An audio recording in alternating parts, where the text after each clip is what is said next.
Let me start with some clarity. The entire Mueller report, which I've read, and as we reported earlier, a lot of you are reading, actually boils down legally to two findings. One, there was not enough evidence to conclude that Trump committed the crime of election conspiracy. Good news for the president.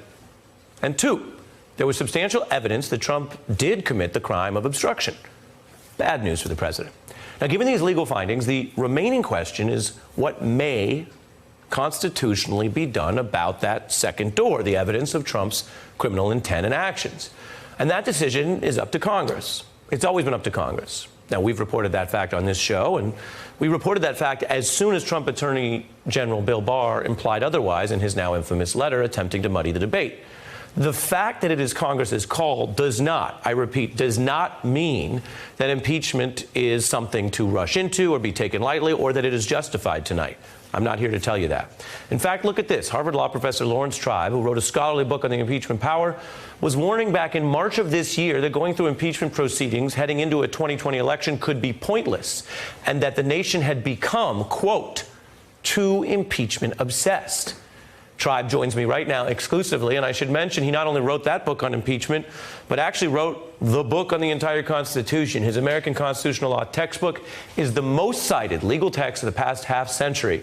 Professor, thank you so much for being here. Thank you, Ari. Let's begin with a look at how some prominent Democrats are tackling this prospect of impeachment as the Mueller findings sink in, including both 2020 candidates who are also some attorneys. I believe Congress should take the steps towards impeachment. Do you think this is impeachable? Yeah, I do. I do think that this, if proven, which hasn't been proven yet, some of this, if proven, some of this would be impeachable, yes. Given your past stated caution, what is your view tonight? Do you think those officials are on the right track? Well, I think they're on the right track, and my caution has not abated. I still think impeachment is an extremely delicate process that one doesn't engage in lightly, but I underscore the word process. It's not an outcome, not a verdict. It's a process. It is, in fact, the process that Jerry Nadler's House Judiciary Committee is going through in calling witnesses like Don McGahn. They don't want to call it impeachment, but that's an impeachment process. That's what it looks like. That's what happened with Nixon. And it was only when John Dean, who was basically Richard Nixon's Don McGahn, when John Dean spilled some beans on national television, that opinion began shifting. Right now, we are moving toward possible impeachment.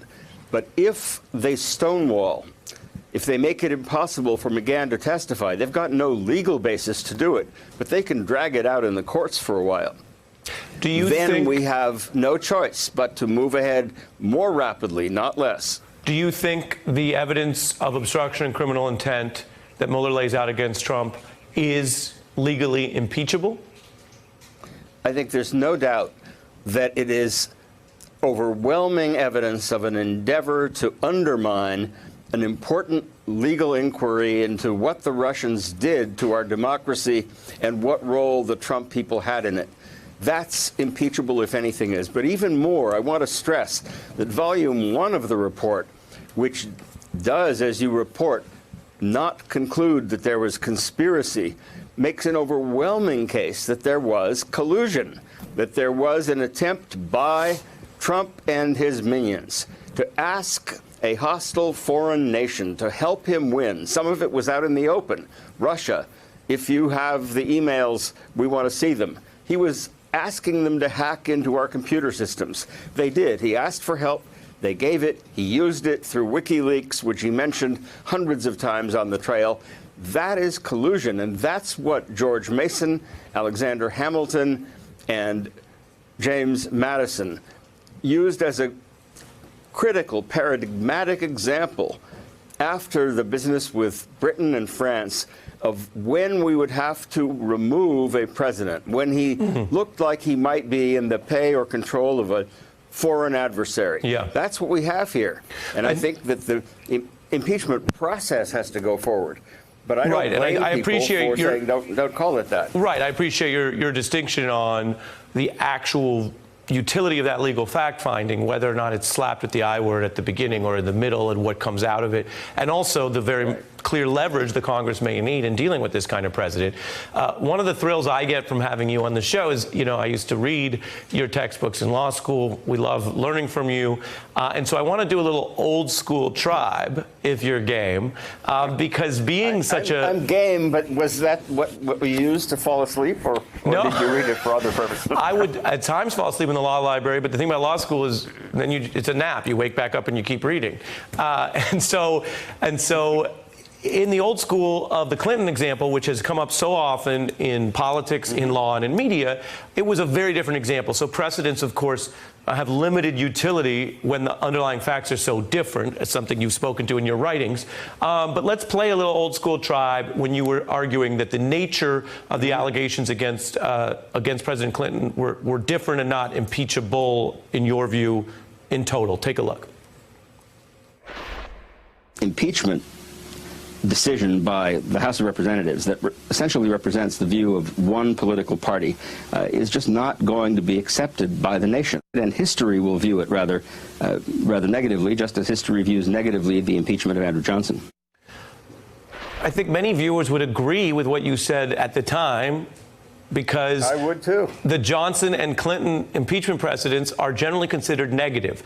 Before I let you go, I give you the opportunity tonight to make the case of why this could be different. Well, it's very different because lying about a sex act which does not threaten the national security and trying to get in the way of uncovering how a foreign adversary is undermining our democracy and going on to do it continuously couldn't possibly be more different. It's night and day. The Clinton case was not a high crime against the nation by any stretch. It was a purely partisan effort to take down a president. They didn't even have hearings in the House. They just went straight to a vote. Nothing could be more different. It's very well stated. And a reminder, no hearings and the rush that they were in at that time, having gotten the report and the grand jury material, a lot of it as well. Professor Tribe, thank you so much for coming on The Beat tonight. Thank you, Ari. Hey, I'm Ari Melber from MSNBC. You can see more of our videos right here, or better yet, subscribe to our YouTube channel below. You could have been anywhere in the world, but you're here with us, and we appreciate that.